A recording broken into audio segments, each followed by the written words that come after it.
Tuan dan puan-puan, salam sejahtera. Denyut nadi suara rakyat bergema di channel ini. Ini saya bacakan tuan-tuan dan puan-puan satu laporan yang mengejutkan seluruh Malaysia. Kamu jangan skip. Boleh komen, tapi jangan skip.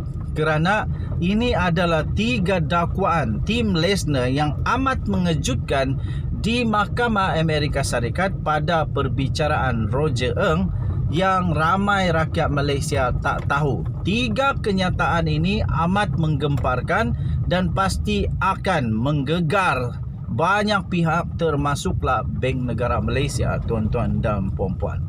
Tuan-tuan dan puan-puan, demikian adalah 3 kenyataan yang menggemparkan yang telah dinyatakan oleh Tim Lesner sebagai saksi utama perbicaraan di Mahkamah Amerika Syarikat. Nombor 1.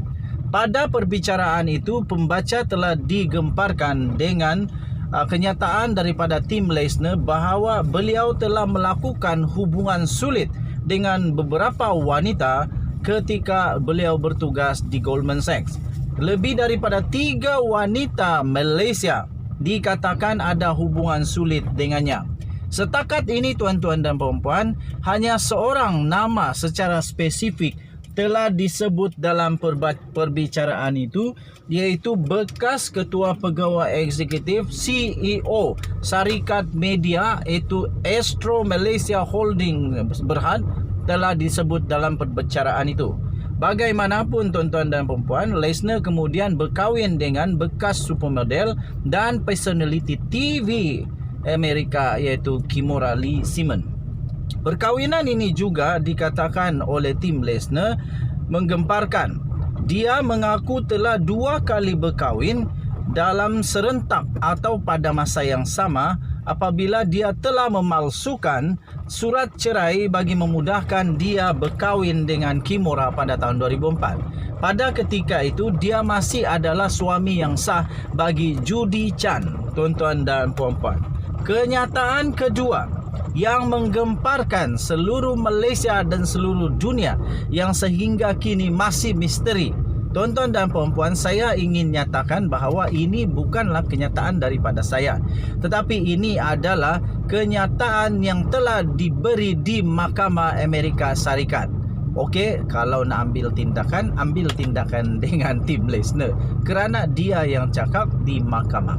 Tuan-tuan dan puan-puan, menurut Tim Lesner, kenyataan kedua yang menggemparkan ialah satu dakwaan daripada Tim Lesner bahawa Bank Negara Malaysia BNM telah meluluskan pemindahan sebanyak 1 bilion US dollar atau kira-kira RM4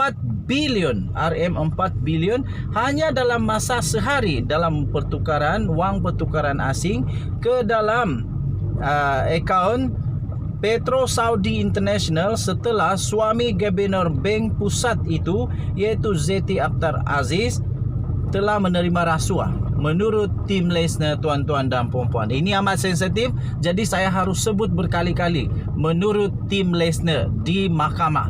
Dan saya fikir suami Zeti Akhtar Aziz telah mengeluarkan kenyataan berkenaan dengan tuduhan dan dakwaan ini. Kata Tim Lesner di dalam mahkamah itu, anda perlu tahu pada tahun 2009 mahkamah masih ada Malaysia masih ada kawalan kewangan yang memerlukan pelaburan sebesar itu meninggalkan negara wajib diluluskan oleh Bank Negara Malaysia. Dan tambah Tim Lesner, sekali lagi daripada Tim Lesner, dia kata 1 bilion dolar telah diluluskan dalam sehari dari Malaysia ke syarikat usaha sama itu, dan ia berlaku kerana suami Gubernur Bank Negara Malaysia katanya telah menerima rasuah. Jadi dalam sehari sahaja wang tersebut dipindahkan. Ia tidak pernah dilakukan pada masa itu. Dakwanya di mahkamah. Tuan-tuan dan puan, ini disebut di mahkamah. Bagaimanapun pada November lalu, Suruhanjaya Pencegahan Rasuah Malaysia atau SPRM mendedahkan kira-kira sebanyak 65 juta ringgit Malaysia daripada dana yang berkaitan 1MDB yang dipegang oleh syarikat milik Taufik Aiman, suami Zeti, telah dipulangkan. Tuan-tuan dan puan-puan, kenyataan ketiga yang sama hebat ialah dakwaan daripada tim Lesner bahawa dia dan Roger Ng telah berjaya menarik pelaburan sebanyak 3 bilion atau kira-kira lebih ringgit Malaysia 12 bilion untuk One Malaysia Development Berhad daripada penjualan bon ketiga dirujuk sebagai projek Catalyze. Jolo telah memberitahunya bahawa wang itu akan digunakan untuk membiayai PRU 2013. Tuan-tuan dan puan-puan, dakwaan itu telah mendesak Setiausaha Agung DAP iaitu Lim Guan Eng di Dewan Rakyat supaya SPRM menyiasat bekas Perdana Menteri Najib Razak mengenai dakwaan itu, iaitu benarkah wang itu digunakan untuk membiayai pilihan raya umum ke-2013 yang lalu, tuan-tuan dan puan-puan. Lesner telah memberitahu Mahkamah Amerika Syarikat bahawa dia secara peribadi telah menemui Najib Razak dan berurusan dengan setiausaha pribadinya. Tuan-tuan dan puan-puan, setiausaha pribadi Najib Razak kena jawab yang ini. Betulkah tim Lesner ada membuat urus niaga bersama dengan setiausaha pribadi Datuk Seri Najib Tun Razak ini? Tim Lesner adalah bekas majikan kepada Roger Ng yang menjadi saksi pendakwaan setelah mengaku salah pada tahun 2018 di mahkamah atas tuduhan konspirasi pengubahan wang haram dan melanggar undang-undang di Amerika Syarikat iaitu FCPA. Beliau turut mengaku telah memberi rasuah kepada pegawai-pegawai Malaysia dan Emirat Arab Bersatu atau UAE untuk melicinkan urusan penjualan bon oleh Goldman Sachs. Tuan-tuan dan puan-puan, Mahkamah Amerika Syarikat telah mengarahkan Lesner untuk membayar denda hampir 44 juta US dollar atau kira-kira 180 juta ringgit Malaysia, serta jaminan akan dipertimbangkan hukumannya diringankan. Tuan-tuan dan puan-puan, inilah tragedi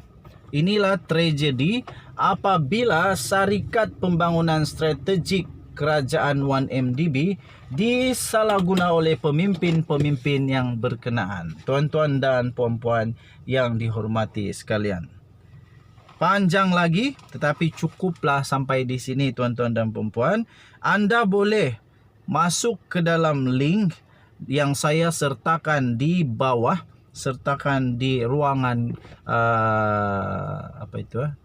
di ruangan di bawah untuk kamu cari linknya. Dan artikel ini telah dikeluarkan di malaysianow.com dengan tajuk 3 kenyataan gempar tim Lesner pada perbicaraan kes 1MDB di New York bertarikh 3 Mac 2022 diterbitkan pada pukul 9 pagi. Tuan-tuan dan puan-puan, Denyut Nadi Suara Rakyat bergema di channel ini. Kita jumpa lagi. Bye-bye.